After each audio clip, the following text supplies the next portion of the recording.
모닝 인사이트 시간입니다. 요일별로 전문가들의 시각 함께 체크해보고 있는데요. 월요일은 지난주 정리하고 이번 주에 대한 전략 파악해보는 시간이죠. 바로자산운용의 윤정식 상무 웹캠으로 연결해봅니다. 상무님 안녕하세요. 네, 안녕하세요. 네, 저희 지난주 증시부터 좀 보겠습니다. 사실상 큰 폭의 이런 등락 없이 계속해서 좀 등락을 거듭했던 시장인 것 같은데 그 보폭 자체는 좀 좁았던 것 같습니다. 지난주 시장에 대한 해석부터 부탁드릴게요. 네, 지난주 증시가 좋았냐, 나빴냐, 이런 부분을 본다면 상당히 좀 어려웠던 걸로 기억을 하는데, 근데 실질적으로 지수를 살펴보면 지수의 변동이 그렇게 크지는 않습니다. 체감적으로는 국내 증시 상당히 좀 어려웠던 것 같은데, 변동폭은 상당히 좀 적었던. 그러니까, 지지난주 금요일이죠. 1월 19일 종가가 2,472포인트였고요. 그러니까 지난주 금요일 1월 26일 종가가 2,478포인트입니다. 6포인트밖에 사실 차이가 안 나요. 일주일 동안 무언가 많은 변화가 있었던 것 같고 상당히 힘들었었던 것 같은데 결론적으로는 6포인트밖에 변동이 없었다. 심지어 6포인트가 올랐어요. 이런 부분들 본다라면 상당히 이 체감과 지수의 움직임을 지나서 봤을 때, 일주일 지나서 봤을 때는 좀 다르게 움직였던 이런 모습이었는데 지수의 변동폭만 놓고 보면 우선 국내 증시 같은 경우는 제한적인 지수의 변동이 있었습니다. 상당히 변동폭이 작았어요. 월요일 같은 경우는 마이너스 0.포인트로 말씀드리면 월요일 같은 경우 8포인트 하락했고요. 화요일 날 14포인트 오르고 수요일 날 8포인트 하락하고 목요일 날 거의 보합권이었고요. 금요일 날 다시 8포인트 올랐습니다. 전체적으로 변동이 거의 없었죠. 그런데 그런 전체적으로는 2,470포인트를 중심으로 해서 위아래로 상당히 낮은 보폭으로 왔다 갔다. 사실 한쪽 발을 2,470에 놓고 피벗하고 있는 그런 움직임 같았죠. 이렇게 이 등락은 상당히 좀 적었고 일봉도 봉도 보면은 큰 변동 없이 제한적으로 움직이다가 마지막 거래일에 이 마이너스 났다가 여기서 양봉으로 조금 길게 올려주는 사실 마지막 거래일의 움직임은 그래도 좀 긍정적인 모습이 마지막 거래일에는 좀 나왔다라고 보시면 되겠고요. 이 수급적으로 살펴보면 외국인과 기관 중에서 외국인이 6일 연속입니다. 지난주 물론이고 그 전주 금요일까지 해서 6일 연속 순매수했다라는 점 코스피에서 상당히 좀 긍정적인 모습이었고요. 코스닥으로 와도 월요일과 수요일 매도했고 화목금 기관이 코스피에서 화목금 기관이 매수를 했는데 매수 금액이 훨씬 큽니다. 월수 매도 금액이 387억하고 977억인데 화목은 거의 2천억 원대 정도의 매수를 보여줬다라는 점, 그리고 긍정적인 게 보험, 투신, 연기금까지 이 순매수에 가담을 해줬다라는 점. 그러니까 이전까지는 금융투자, 지금도 금융투자가 메인이긴 합니다만, 금융투자만 거의 움직이는 모습, 연기금은 주로 파는 모습, 이런 모습들이 있었다라면, 이제는 금융투자, 보험, 투신, 연기금까지 좀 매수에 가담을 해주는 수급적으로는 그래도 좀 긍정적인 모습들이 좀 나왔다라고 보시면 되겠고요. 당연히 개인은 열심히 팔았습니다. 금요일, 월요일, 화요일, 목요일, 금요일 다 2천억 원대에서 한 4천억 원대까지 좀 많이 파는 그런 모습을 보여줬고요. 근데 거래대금이 줄어들었죠. 월요일 8조 4천억부터 해서 계속 줍니다. 8조 원, 7조 4천억, 8조 1천억, 7조 1천억까지 거래대금이 좀 주는 모습들. 그러니까 순매수는 외국인과 기관이 긍정적으로 좀 돌아섰는데 거래대금이 아직 늘지 못한다라는 점. 시장이 아직 좋아지는지 모르겠다라는 거죠. 거래대금에서 보면. 이런 모습들이 코스피 시장에서 좀 나타났고요. 이 매매 종목들 좀 살펴보면은 가장 눈에 띄었던 거는 삼성그룹주의 이 삼성전자와 삼성바이오로직스입니다. 이 두 종목을 가장 집중적으로 순매수하는 그런 모습을 보여줬고요. 두 종목이 거의 다 해요. 이 삼성전자가 3,400억 원대의 순매수고 삼성바이오로직스가 1,400억 원의 순매수를 보여줬습니다. 매수 3위가 포스코홀딩스인데 813억이고요. 그 밑으로 가면 계속적으로 매수 금액은 줄어들어서 삼성전자와 삼성바이오로직스. 삼성전자 같은 경우는 외국인이 국내 증시를 살 때 거의 삼성전자 먼저 사죠. 삼성전자 위주로 사고 당연히 삼성전자를 사실 놓고 보면 외국인이 5일 중에 수요일 빼고 다 매수했고요. 기관은 계속 매도했거든요. 이 외국인이 삼성전자 열심히 좀 산 부분이 있고 삼성바이오로직스 같은 경우는 실적이 좋았죠. 이런 부분들로 인해서 이 매수가 들어왔고 그리고 섹터별로 보면은 좀 눈에 띄는 게 최근에 눈에 많이 띄는 게 이 은행주죠. 이 신한지주, 우리금융지주, 그리고 한국금융지주, KB금융까지 박스권도 돌파하는 종목들 계속적으로 좀 나오고 있습니다. 그만큼 은행주들, 이제 외국인들한테 특히 뭐 기관도 마찬가지인데요. 이따 기관도 말씀드릴 텐데 계속적으로 수급적으로 주목을 받고 있다. 그리고 통신주들, KT, SK텔레콤, LG U+까지 이 시장이 사실 좀 어려울 때 사는 종목들이 좀 매수 상위에 들어와 있어요. 섹터별로도. 뭐 물론 이제 사는 이유가 좀 더 디테일하게 들어가면 다른 이유들도 있겠지만 시장이 성장주에 대한 자신감이 좀 떨어진다는 점. 그래서 은행하고 통신 그리고 마지막이 한전기술이랑 한국전력이에요. 또 유틸리티까지 들어왔습니다.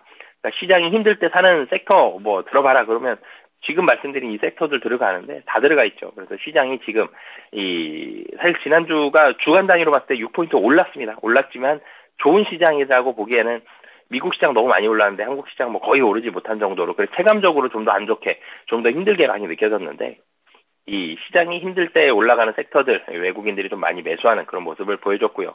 2차전지 쪽 삼성 SDI, LG화학 그리고 LG에너지 솔루션까지 2차전지 관련주들은 사실 지난주 금요일에는 많이 올라갔죠. 금요일은 많이 올라갔는데 근데 금요일을 제외하고 본다라면 실적이 좋지 않았다는 점 그렇기 때문에 좀 많이 매도가 나왔다라고 보시면 되겠습니다. 이 코스닥으로 넘어가 보면 코스닥 같은 경우는 코스피보다 변동성이 그래도 조금 더 있었습니다.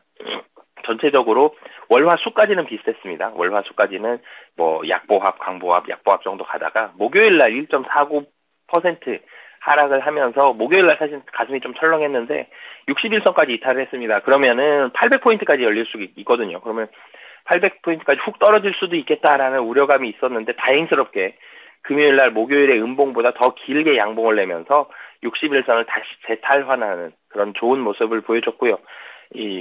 금요일 같은 모습이 한두 번만 더 나타났어도 코스닥이 상당히 좀 강한 모습, 그리고 한 번만 사실 더 나타났어도 121선도 좀 탈환할 수 있었는데, 마지막 거래일 한 번만 나타났다라는 거는 좀 아쉬운 그런 부분이 있습니다만, 그래도 어찌됐든 61선을 다시 재탈환했다라는 점, 이런 모습들은 긍정적이고요.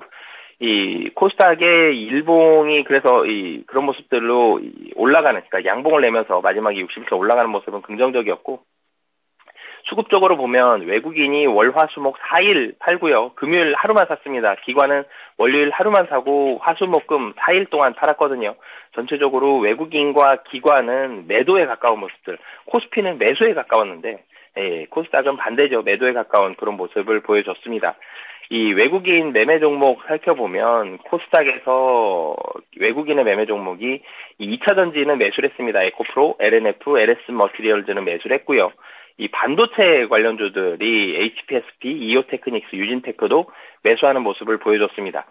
제가 좀 전에 코스피 기관 매매 종목을 말씀을 안 드렸는데, 코스피 기관 간략하게 말씀을 드리면, 외국인과 마찬가지로 은행주 샀습니다. 그리고 자동차, 현대차와 기아 매수하는 모습을 보여줬고, 막판에 좀 매수가 쏠렸었는데, LG화학, 삼성 SDI, LG에너지 솔루션, 기관은 샀다라는 점, 외국인은 팔았는데, 그리고 반도체에서도 삼성전자, SK하이닉스, 기관은 매도하는 그런 모습을 보여줬고요. 코스닥에서 기관 매매 종목 살펴보면, LNF랑 에코프로비엠,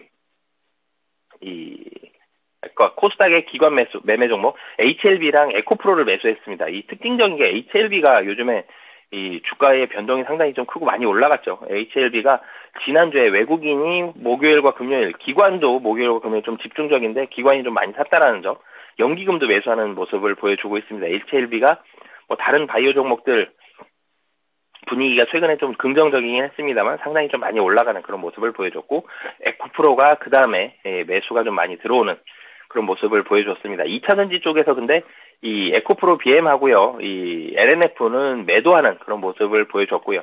반도체가 외국인이 반도체를 매수를 했는데 기관은 반도체를 또 매도를 했습니다. 그러니까 코스피에서 삼성전자를 외국인은 샀는데 기관은 팔았던 것처럼 코스닥에서 외국인은 전체적으로 좀 반도체 장비주들을 좀 매도하는 모습을 보여줬는데 기관은 그러니까 외국인은 매수하는 모습을 보여줬는데 기관은 또 매도하는 모습. 그러니까 반도체에 대해서 외국인은 조금 더 긍정적인 쪽, 기관은 좀 부정적인 쪽, 이런 쪽으로 좀 수급적으로 움직이는 그런 모습입니다. HPSP, 두산테스는 원익 IPS, 이오테크닉스를 기관이 좀 매도하면서 전체적으로 반도체 관련된 종목들은 이 외국인의 소금만 놓고 보면 좀 더 많이 상승을 했을 것이다 라고 예상을 했는데 실질적으로 뚜껑 열어보면 좀 하락했거나 횡보하는 그런 모습들이 좀 많이 나오는 코스닥의 반도체 종목들의 모습이었고요. 미국 증시로 넘어가 보면 사실 미국 증시 때문에 국내 증시가 좀 더 속상했습니다. 이 빅테크 기업들 위주로 주 초반 이 상승을 확 보여줬습니다. 뭐 다우도 그렇고 S&P 500도 사상 최고를 기록을 하면서 굉장히 강한 그런 모습을 보여줬는데 이 강한 모습들 속에는 이 뭐 반도체를 포함한 빅테크 기업들이 포진이 되어 있었죠. 그러면서 이 빅테크 기업들이 굉장히 많이 올라갔고 미국 증시를 견인하는 모습을 보여줬는데 사실 국내 증시는 이런 종목이 좀 부재하다는 게 좀 아쉬운 부분이었고요. 그러다가 이제 횡보하는 모습들, 주 중반엔 다시 횡보하는 모습들, 그러면서 테슬라의 실적이 좋지 않게 나왔죠. 테슬라가 실적 상당히 좀 좋지 않게 발표를 하면서 국내에서도 2차전지 관련된 종목들, 안 그래도 분위기 보수적이었는데 한 번 더 급락하는 그런 모습들이 좀 나왔었고요. 그러면서 주 후반에 뭐 테슬라가 먼저 좋지 않았지만 빅테크 기업들이 전체적으로 좀 조정을 받으면서 국내 증시는 사실 많이 올라가지도 못했는데 좀 쉬는 모습들, 미국 증시는 좀 올라갔다가 쉬다가 빅테크 기업들은 좀 일부 좀 조정을 받는 모습이 이 마지막 거래일에 좀 나오면서 이 장을 마감했다라고 정리해 볼 수 있겠습니다. 네, 국내 증시 수급상황과 더불어서 미증시까지 함께 분석을 주셨는데요. 이제 지난주에 보면은 미증시랑 국내 증시 계속 디커플링이 되다가 어느 정도 조금씩은 국내 증시도 막판에서는 좀 반등이 나오는 그런 모습들도 있었던 것 같습니다. 네, 이번 주에도 상당히 중요한 일정들이 많은 것 같은데요. 실적 발표도 이어지고요. 이번 주에 중요한 일정들도 함께 소개해 주세요.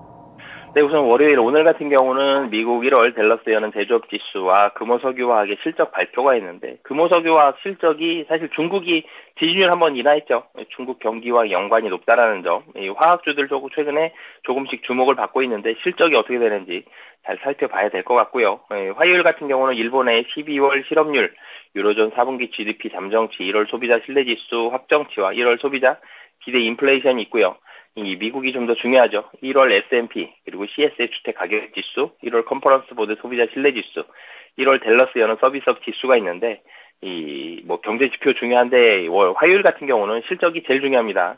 이 미국에서 발표되는 이 화이자, 제너럴 모터스, 마이크로소프트, 알파벳, AMD 그리고 캐터필러, 스타벅스 있는데 마이크로소프트와 알파벳, AMD 세 종목에 가장 중요한 게 집중이 되죠. 물론 뭐 제너럴 모터스, 화이자 캐터필러 다 중요합니다. 제너럴 모터스 자동차, 화이자, 바이오, 캐터필러 이제 인프라 쪽이 어떻게 되는지 뭐 이런 부분들 봐야 되는데 마이크로소프트, 알파벳, AMD 상당히 좀 중요한 실적들이 화요일 날 많이 발표된다라는 점. 한국에서도 삼성 엔지니어링, 삼성 SDI, 포스코 퓨처엠, 제일기획 실적 발표가 되고요. 수요일 같은 경우는 이 미국에서 그러니까 사실 뭐 한국, 중국 중국에서 1월 MBS 제조업, 비제조업 PMI 발표가 되고요. 그 외에는 사실 조금 중요도가 떨어지다가 미국 1월 ADP 고용 동향 그리고 이제 가장 중요한 게 재무부의 국채 발행 계획과 FOMC 회의가 있는데 회의는 뭐 거의 100% 동결할 거예요. 5.5% 동결을 하지만 향후에 대한 방향성 이번 주에 제시를 해주느냐 이 부분이 좀 더 중요할 것 같고요. 이 미국에서 실적 발표 있죠. 또 마스터카드, 노바티스, 이 보잉, 보스턴 사이언티픽, 오티스, 퀄컴이 있는데 이 보잉과 퀄컴, 보잉 같은 경우는 다른 레저 쪽에 다른 기업들 실적에 영향을 줄 수 있고요. 퀄컴, 반도체 쪽 주목을 해봐야 될 것 같고 한국에서는 삼성전자 실적 나왔지만 이 향후에 대한 방향성 어떻게 되는지 이 부분 같이 언급을 줄 수 있다는 점 그리고 LG생활건강, LG화학, 넥센타이어, 삼성전기, 삼성물산, GS건설까지 이 실적 발표가 되고요. 목요일 같은 경우는 한국에서 1월 수출입 동향이 나옵니다. 그리고 1월 마켓 제조업 PMI, 중국 1월 차이신 제조업 PMI인데 중국이 1월 차이신 제조업 PMI 잘 보셔야 될 것 같고요. 이 미국 쪽으로 넘어가면 미국 1월 ISM 제조업 지수가 발표가 되는데 중요한 지표인데 영향 별로 안 줄 것 같아요. 왜 그러냐면 이전에 47.4고 예상도 47.2고 당연히 50 아래다. 이 정도 나올 것이다 예상이 되는데 거의 이 정도 나올 가능성이 좀 높다라는 점. 그렇지만 ISM 제조업 지수 상당히 중요합니다. 잘 보셨으면 좋겠고요.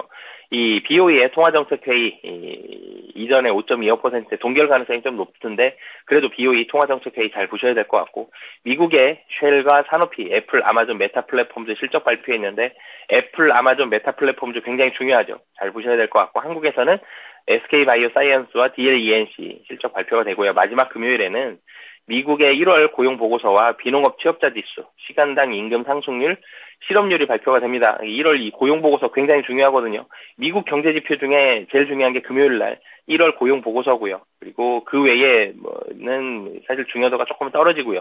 미국에서 실적 발표인데 엑손과 모빌, 세브론이 있고 한국에서는 SK 아이테크놀로지와 네이버 실적 발표가 있습니다.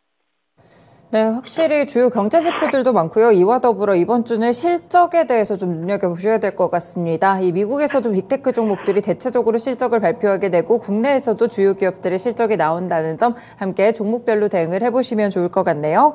네, 이번 주에 대한 시장 전략도 간략하게 알려주시죠. 네, 국내 증시 같은 경우는 지난주 금요일 날 사실 2차전지 관련주가 반등을 하면서 국내 증시 분위기가 전체적으로 좀 긍정적이었거든요.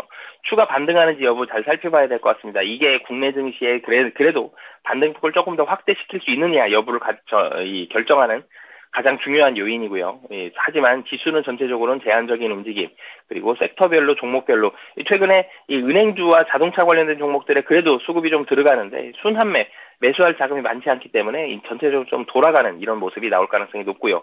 미국 증시에서는 FOMC 수요일날 FOMC 앞두고는 관망세가 지속이 될 가능성이 높고 실적 발표에 따른 빅테크 기업들 종목별 변동성이 상당히 확대될 가능성이 높고요. 그렇기 때문에 빅테크 기업들의 실적 발표 주목을 해서 보시는 게 좋을 것 같습니다. 네, 알겠습니다. 주신 전략들 참고해서 이번 주도 잘 대응해 보겠습니다. 말씀 고맙습니다. 네, 감사합니다. 네, 지금까지 모닝 인사이트 시간이었고요. 바로자산운용의 윤정식 상무의 의견까지 함께 들어봤습니다. 네, 증권가에서는 이번 주 코스피 지수 예상 밴드를 2410에서 2530선 정도를 예상하고 있습니다. 결국에는 약간의 하단이 더 열려 있다라는 시각들을 보고 있는데요. 이번 주에 잘 아시다시피 올해 첫 FOMC가 예정돼 있는 만큼 금리 인하에 대한 힌트라든지 양적 긴축의 종료 이런 부분들이 변수가 될 수 있으니까요. 기업 실적들과 더불어서 이번 주 빅 이벤트도 함께 참고해 보시길 바라겠습니다. 지금까지 다양한 투자 판단에 도움이 되는 말씀들 함께 전해드렸고요. 특정 종목의 상승 하락을 보장하지는 않습니다. 모닝쇼 마치겠습니다. 이번 한 주간도 성공 투자하시길 바라겠습니다. 고맙습니다.